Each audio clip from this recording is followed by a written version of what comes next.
Eze awoke the next morning outside the palace walls, face pressed into the dirt. When he stood, the guards screamed, "Goats, stay back!"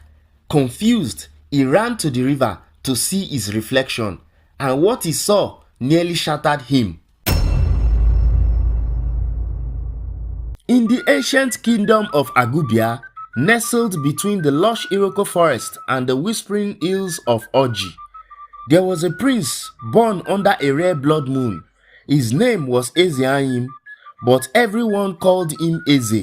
From birth, the earth seemed to bow to him. Crops flourished where he stepped. The rain danced to his song, and animals gathered around him as if he were a king.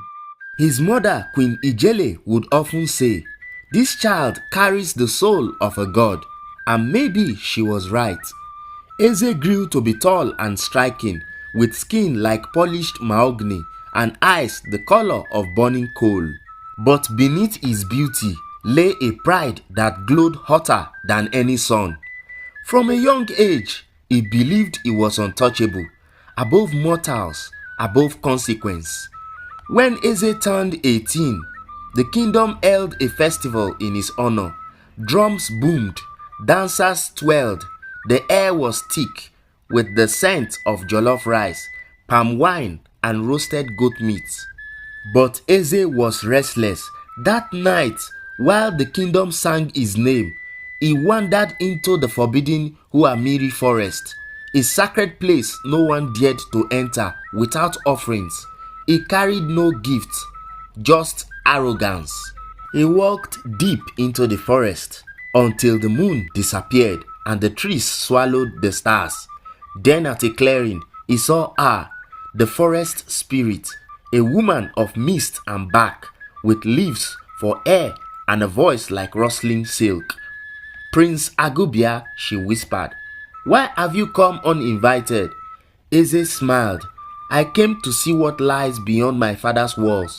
You are beautiful for a myth." The spirit's eyes narrowed. "You carry pride like a cloak. Be careful, prince. Many who come here forget how to return." But Eze laughed and stepped closer.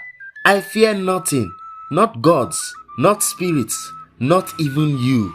Then he did the unthinkable. He touched her face. She vanished in a blink, and the forest fell silent.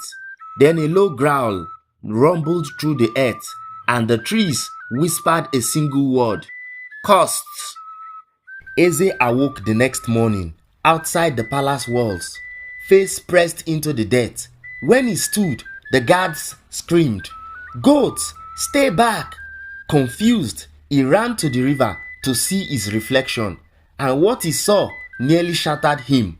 His face, his body, everything was covered in fur. 2 horns curled from his head. His eyes were now yellow slits. His voice nothing but bleats and grunts.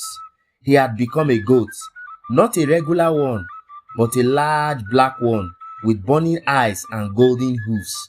His father, King Obidiya, wept and tore his royal robe. The queen fainted.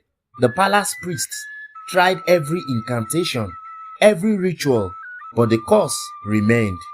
And so, under the weight of shame and confusion, the king exiled his only son to the very forest that had cursed him. Time passed. Agubia mourned its lost prince. Rumors spread. Some said he had been killed by jealous warriors. Others claimed he had turned into a bird and flown away, but the forest kept its secrets. Without Eze, the kingdom slowly began to rot. The rivers dried, disease spread. The people whispered that the gods were angry, that the blood moon child had not fulfilled his destiny. And still, deep within the Uamiri forest, the cursed prince wandered, neither fully beast nor man, until one day he met a girl. Her name was Nneka, daughter of a poor farmer from a nearby village of Obia Allah. One rainy morning, while gathering herbs, she heard hoofs crunching the earth behind her. She turned and gasped. A massive goat with golden hooves and amber eyes stood just a few feet away, But instead of attacking or fleeing, it bowed its head. Nneka should have run, but something in the creature's eyes held her. Sorrow, intelligence, pain. She whispered, "You are not an animal, are you?" From that day on, she returned to the forest. She brought food, spoke to him, sang songs her mother once sang, and slowly the creature began to change, not in form, but in spirit.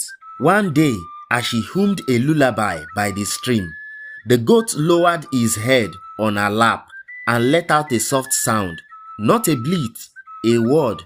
Nneka.